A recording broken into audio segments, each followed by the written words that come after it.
Salut à toi, aujourd'hui on se retrouve pour une toute nouvelle vidéo concernant le remplacement de tes disques sur ton véhicule. Donc qui dit disque, qui dit forcément nouvelle plaquette de frein. Donc si tu ne sais pas ou si tu n'as pas encore vu la vidéo concernant le remplacement des plaquettes de frein, je te conseille d'aller la regarder avant de continuer. Donc si tu veux savoir si tes disques sont usés ou pas, je te conseille d'utiliser un micromètre ou un palmer, tout dépend comment tu veux l'appeler. Et cet outil va te permettre d'avoir une certaine cote que tu vas pouvoir te référer sur les données constructeurs, qui va t'indiquer en fait si ton disque est usé ou non. Donc comme on a dit, il faudra démonter dans un premier temps les étriers. Donc je te conseille de les protéger une fois que tu les as démontés de chaque côté, si c'est un double étrier ou non, afin de ne pas abîmer en fait donc ton étrier dans un premier temps, ta jante ou autre élément. Donc avant de surélever ton véhicule, je te conseille de desserrer tes vis de pincement d'axe et ton axe de ta roue avant, afin de profiter en fait de la stabilité du véhicule qu'on aura au sol.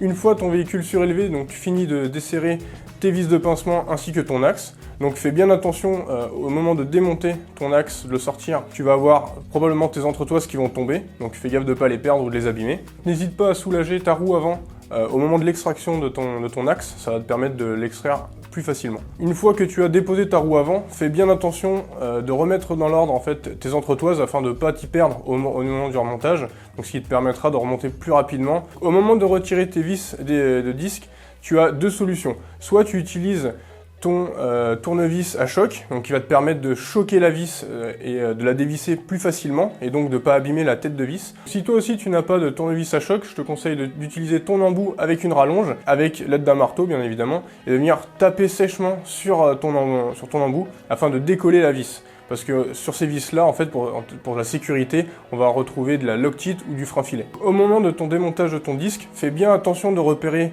de quel côté il va, et aussi le sens, parce qu'il peut avoir un sens de rotation. Donc en règle générale, les écritures seront toujours vers l'extérieur, et après, selon le sens ou non, il y aura une flèche qui va l'indiquer. Au moment du remontage, je te conseille déjà d'utiliser des vis neuves. Si c'est pas le cas, je te conseille du coup d'utiliser du frein filet ou de la loctite, bleu de préférence sur une tenue qui est équivalent au moyen, et de resserrer tes vis en croix.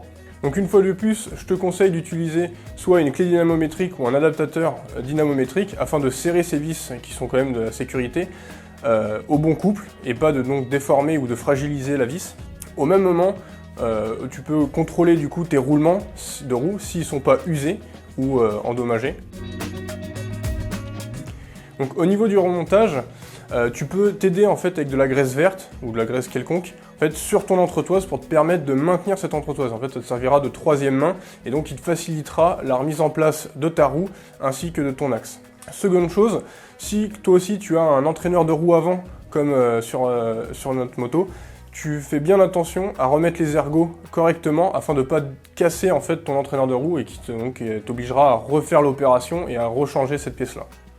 Donc une fois que tu as remonté tout ça, approche bien toutes les vis en place, mis à part les deux vis de pincement de ton axe. Ensuite, je te conseille de serrer la moto par terre pour avoir une fois de plus la stabilité et la force nécessaire au serrage. Donc une fois de plus, on serre au couple ton axe et ensuite tes vis de pincement. Et pour finir, on remonte donc tes étriers en faisant bien attention de ne pas les abîmer et de ne pas abîmer ta jante au remontage, toujours avec un serrage au couple. Et enfin, donc une fois que tu as remonté tout ça, tu refermes ton bocal de liquide de frein et une fois de plus, n'oublie pas à réamorcer ton frein avant afin de pouvoir freiner dès le début. Et en termes de précaution, comme pour les plaquettes, je te conseille de freiner progressivement et très délicatement sur les premiers kilomètres afin de rôder tout ça. J'espère que tu auras appris un maximum d'informations pour le démontage et le remplacement de tes disques. Si tu as encore des questions, n'hésite pas à les mettre en commentaire, je te répondrai. Je te souhaite bonne route et puis on se retrouve sur une prochaine vidéo.